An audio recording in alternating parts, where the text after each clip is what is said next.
I'm not a morning person. I hate waking up early in the morning because I feel it damages my brain cells. As there is an hour of time lag between London and Prague's time, I take advantage of it and sleep until 8:30, 8:35. Drinking lots of water on an empty stomach is the first thing I do. It clears all the waste from the body and moistures the throat. I never skip breakfast on weekdays. I usually have a bowl of heated milk with oatmeal. This one is supposed to be sugar-free. Some bread with avocado and an hard-boiled egg. After breakfast, I learn new vocabs in English and German. The app I'm using here for learning English words is a Chinese app called 百词斩. It gives users missions of completing letters or recognizing words by pictures to enhance vocab learning. I'd say a robust vocabulary improves all areas of communication. Thus, it's super important for people like me studying languages at the undergraduate level to know a wide range of vocabulary. For German, I print off worksheets from previous lessons and note down the vocabs that I am not familiar with.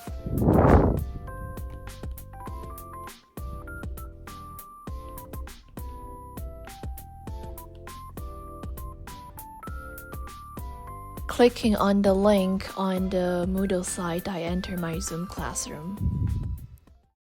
My first lesson is Polish. You can hear me asking my professor whether I have formulated correct Polish sentences.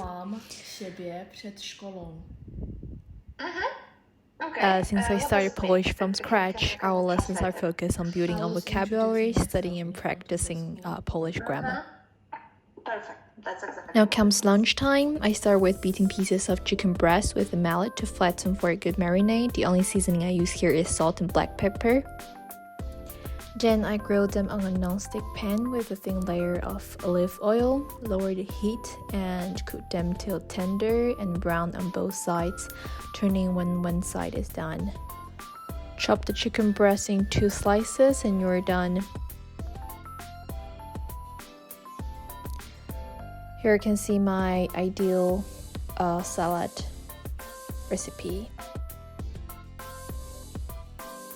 I'm free for almost 2 hours before my next lesson starts, so I use this time to research and prepare for my presentation about Poland.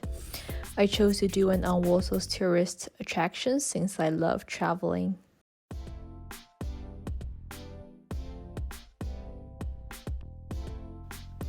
This is what I got. My advice for making a presentation is to keep it simple. Limit the amount of information on each slide and concentrate only on the core message.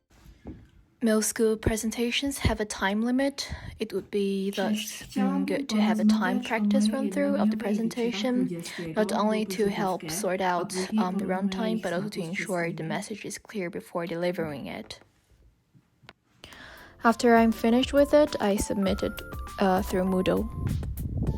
I tend to get really nervous and forget what I should say when giving a presentation. Instead of improvising, I prefer learning everything I will say during the presentation by heart and then dictate it down.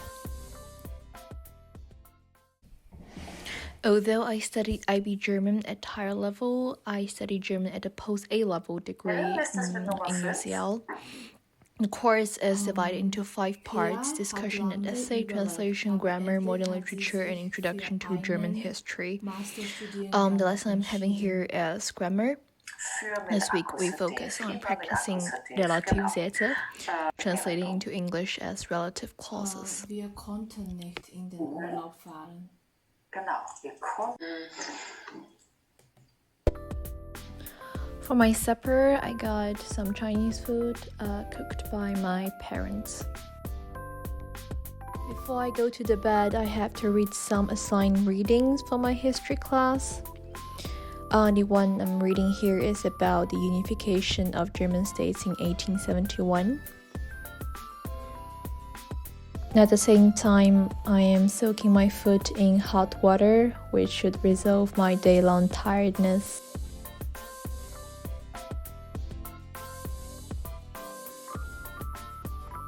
that's all for my online school day. Good night, sleep tight.